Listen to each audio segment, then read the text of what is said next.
Hello students, today we are here with a new chapter from your textbook Moments in the Kingdom of Whos.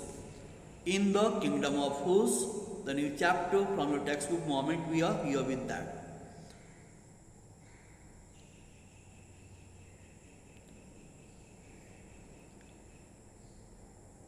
To begin with, let's have an introduction to the chapter.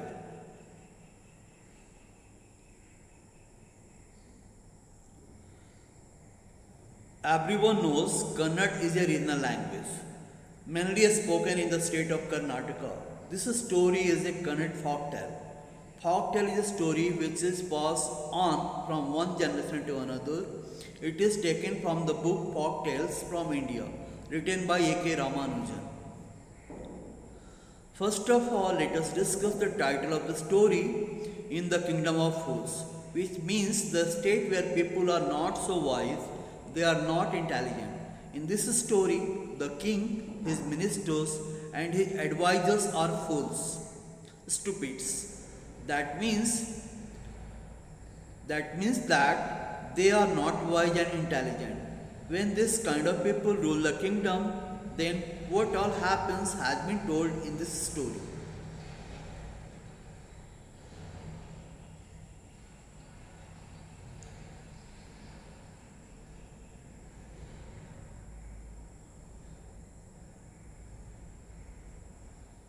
Now here we are having the interpretations. Okay, listen what follows very carefully.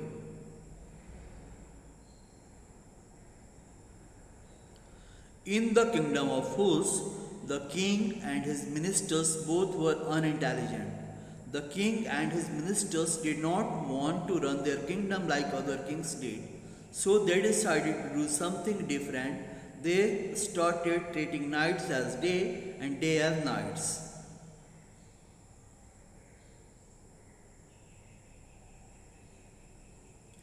They ordered that the work which was done at night would be done during the daytime, and the work which was done during the daytime will be done during that night time. They passed an order that everyone in the kingdom would work at night, nobody would sleep at night, the farmers would do farming at night, and the ones who ran business would do business at night. As soon as the sun rose, everyone would go to sleep. If someone would disobey the order, he would be punished with death. The people were scared that if they did not obey the king's order, they would be sentenced with death penalty. So they obeyed the order, although it was very strange. The king and his minister, both the fools, were very happy that all the people in the kingdom were following their order.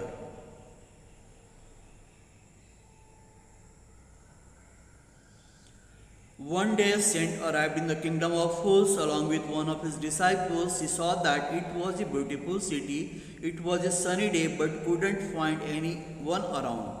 They were surprised. Everyone was asleep, and the writer says that not a mouse was stirring. Stirring means moving around.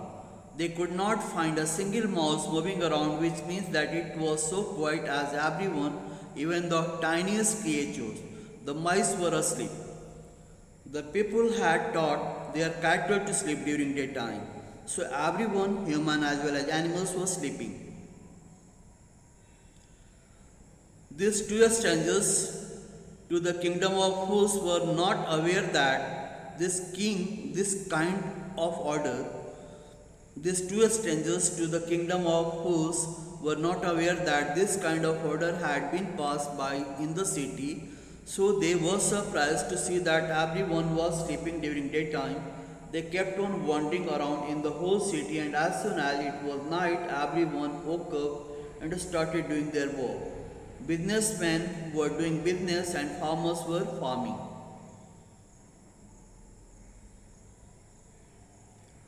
The Guru and his disciple were very hungry. When the shops opened at night, they went to buy groceries. They were surprised to see that whatever they bought from the shop costed 1 dudu. The things were very cheap out there. Whether Whether you buy a big bunch of bananas or you buy a big bag of rice, it costed only one dudu. Everything was at the same price in the kingdom of fools. Everything costed one dudu only. The Guru and his disciple were very happy because the food in this kingdom was very cheap. He could buy a lot of food just for a rupee, that is a dudu. When the Guru and his disciple cooked and ate their food, the Guru realized that the kingdom was a kingdom of fools and decided not to stay there any longer because it was unsafe for them. The wise Guru told his disciple that the place was not right for them and asked him to leave at once. The disciple was a foodie. He loved to eat, and that is why he did not want to leave this place because the food was cheap there. Guru tried to make his disciple understand and told him that everyone out there was a fool and or and and was very dangerous. Guru tried to make his disciple understand and told him that everyone out there was a fool and it was very dangerous. The kingdom would not last for a long time and they could harm them too. This disciple is not foresighted. This disciple is not foresighted like his Guru and could not understand what his Guru was trying to say. He wanted to live there only and enjoy the cheap food. Finally, the Guru left alone, leaving the disciple behind. The disciple stayed back in the kingdom of fools. Every day, he ate a lot of food. Every day, he ate a lot of food, due to which he became as fat as a huge bull. Every day, he ate a lot of food, due to which he becomes as fat as a huge bull. One day, a thief entered a merchant's house. He made a hole in the wall to gain access. When he was about to move out of the house, after looting all the things, the wall broke and fell down on his head and he died there only.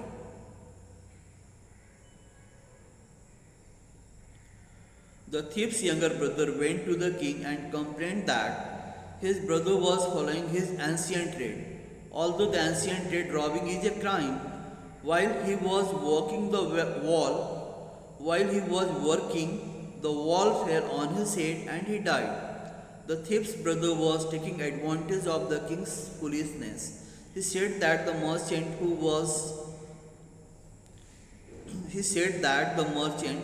wall has fallen down on his brother was the culprit. What did he say? He said that the merchant whose wall has fallen down on his brother's was the culprit. He should have made a strong wall. He requested the king to punish the merchant and get compensation for his family. The king was so furious that he did not consider the fact that the dead man was committing theft at the time of his death. He only thought that the man died because the wall fell on him and the owner of the house whose wall fell on him had to be punished. So he called the merchant. As soon as the merchant appeared, the king asked his name. Then the king asked him whether he was at home when the dead man, the thief, was burgling his house. The merchant replied that he was at home only. The thief made a hole in the wall and entered his house, and when he was trying to go out, the wall fell down on him because it was weak. Then the king told the merchant that he was guilty. He did wrong. Due to his weak wall, the thief died, and now he would be punished. The merchant pleaded in front of the king, requested that, "My lord, it was not my fault.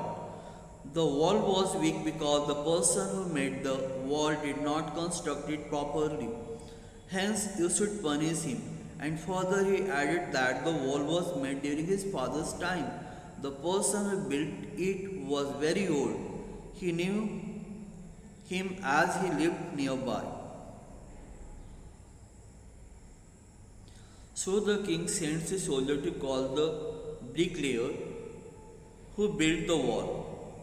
They tied his hands and feet and brought him in the king's palace. The king asked him that did he build the wall, and he replied that yes, he did. The king said that the man had built a weak wall. The wall fell on the poor thief's head and killed him. The bricklayer would be punished for his wrong deed with death penalty. Everyone is passing on the blame to another person. When the king was about to pass on an order to execute the bricklayer, that is to hang the bricklayer, he requested the king to listen to him. He agreed that he did not make the wall properly. It was because of a girl who was roaming around in the street and her anklets were making a jingling sound. Due to her anklets' jingle sound, he was not able to concentrate on his work and so built a weak wall. It was not his mistake, it was the fault of the girl.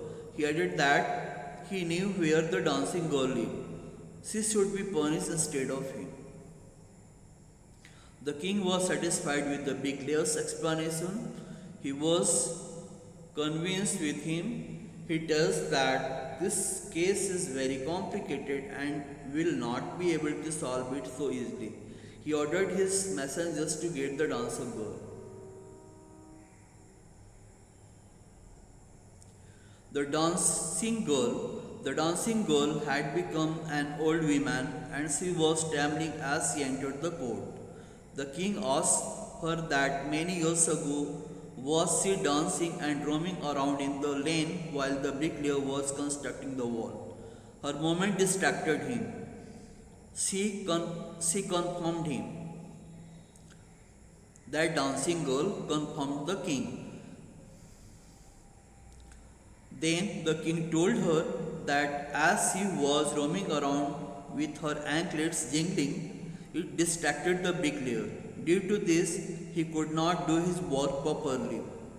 He built a bad wall which fell on the thief as he was killed. It was because of her that the thief died and she would be punished with death.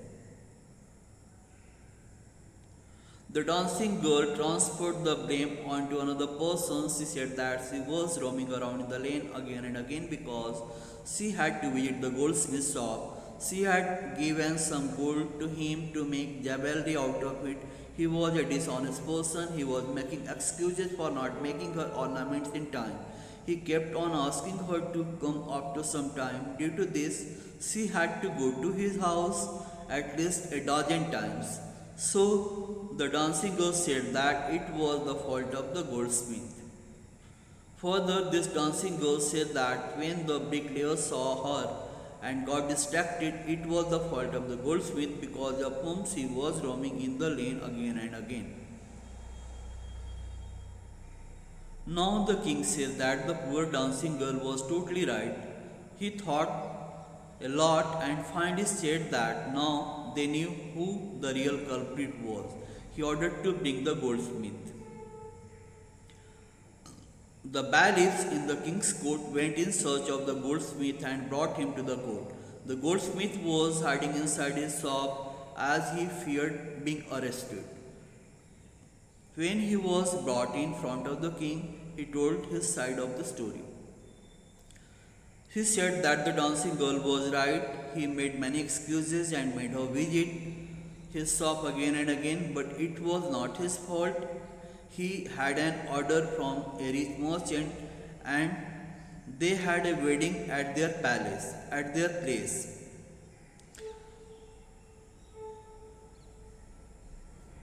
But it was not his fault.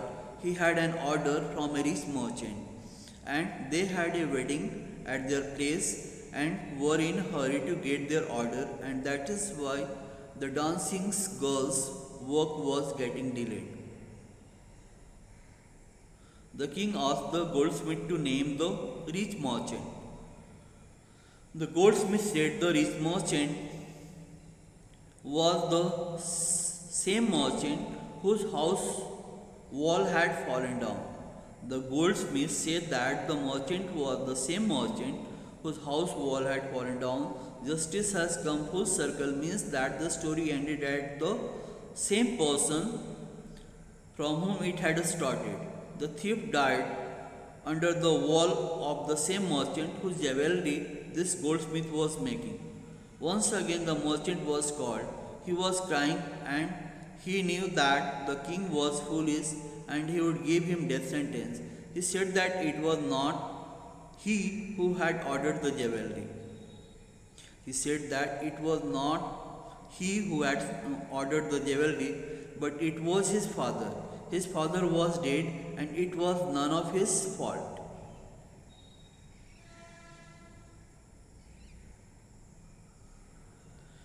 When this new weapon was getting ready, the minister felt that the merchant was very thin and he could not be executed in this way. He told this to the king and king got worried.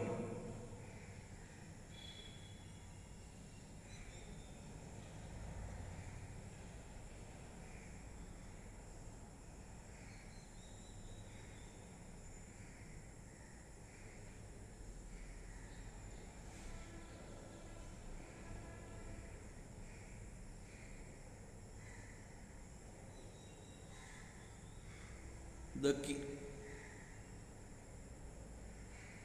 the king consulted his minister and gave the decision that the merchant's father was the murderer.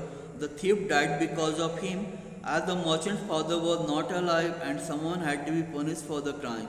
So he said that the merchant's son, who had inherited everything from his father, would have to take the punishment for his wrongdoing as well.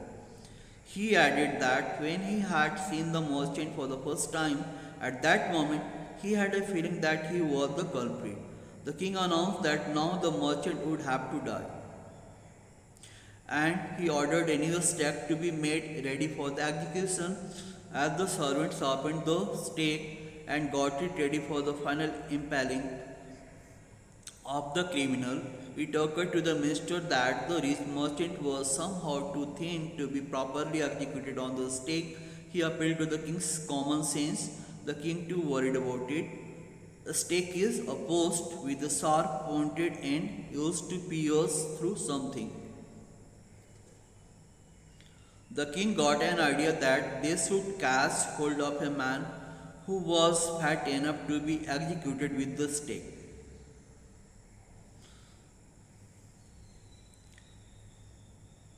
Okay. When this new weapon, that is the stake, was getting ready, the minister felt that the merchant was very thin and he could not be executed in this way.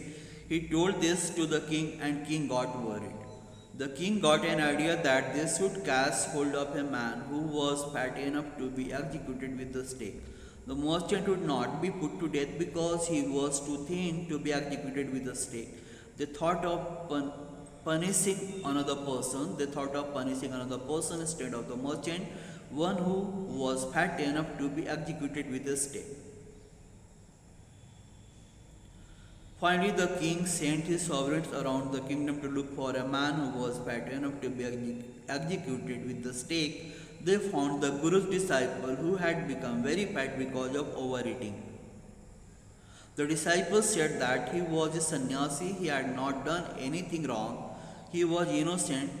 Then why they were taking him? The king's servants said that he was innocent, but they were ordered to catch hold of a fat man who could be executed with the stake, and he was fit for it, and that is why they were taking him along. The disciple is reminded of his guru. Guruji, who was a wise man, had told him that it was a city of fools and they could harm him. Now they were taking him along to execute him. The helpless disciple prayed to his guru. The helpless disciple prayed to his guru and asked him to come to his rescue. The guru could visualize the disciple's message due to his magical power. He could see everything. He could see the future, the present and the past. He could see everything in the vision. The Guru arrived there to save his disciple. The disciple was trapped in a difficult and serious situation. They were about to execute him, although he had not done anything wrong. So the Guru came to rescue him from his situation. From this situation. As the Guru met his disciple, he scolded him because he did not obey him and stayed back. He whispered something in his ears. The Guru tried to trap the king in his words. He asked him who was greater between a Guru and his disciple.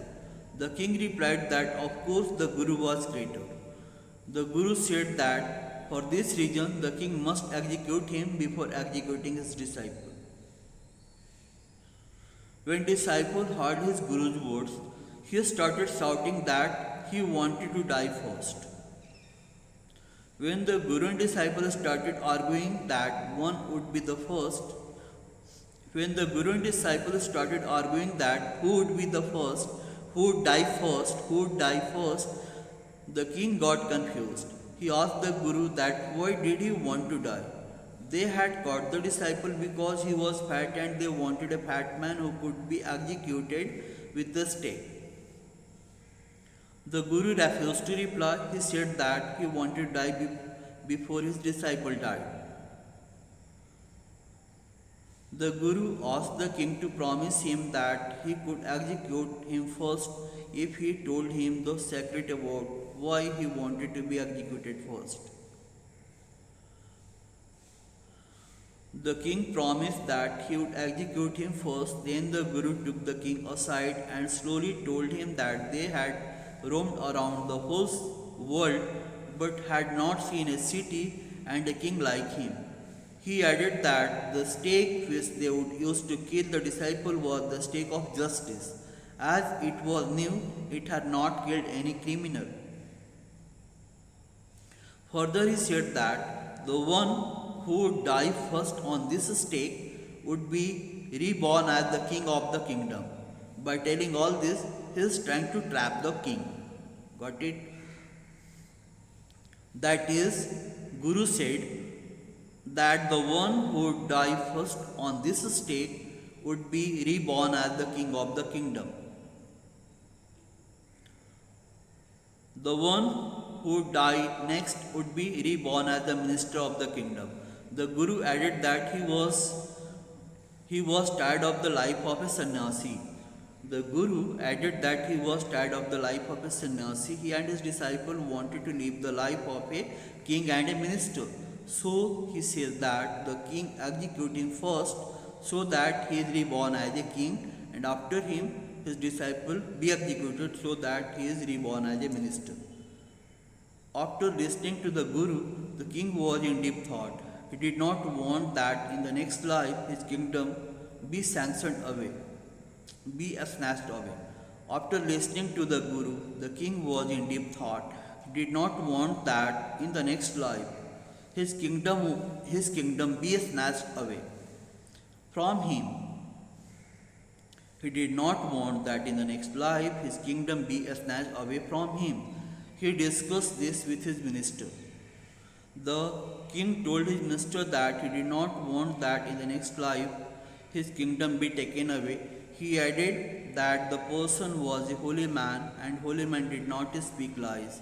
He said that they should die first so that they are reborn as king and minister of the kingdom. The king told his executioners that he would send the criminals at night. First, they should execute the person who came first and then execute the second person. They should be careful and not make any mistake.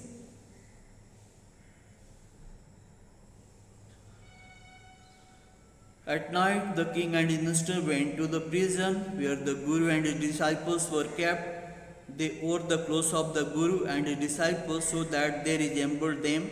As it was told to the servants, they came and took them along and put them into the stake for execution. In this way, with his intelligence, the Guru was able to execute his foolish king and his foolish minister. When the dead bodies of The king and his minister were taken away to be thrown. The people trembled to see the dead bodies of their king and his minister. Everyone was trembling because the dead bodies were not of the Guru and his disciple, instead of they were the bodies of the king and his minister. Everyone in the kingdom was mourning the death of their king and his minister. In the morning, some people thought of the Guru and his disciple and felt that they should go to them. As the Guru and his disciple were planning to leave the kingdom, the people stopped them. The people of the kingdom thought that they needed a king and a minister, and so they requested the Guru and disciple to be the new king and minister of the kingdom. The disciple agreed quickly, but it took some time to make the Guru agree upon this. So the Guru agreed to be the king of the kingdom, but on the condition that from then everyone would work in the day and sleep at night. Also, the cost of things would vary and not be one rupee for anything, as was the system earlier. It would be like any other place where everything had different rates.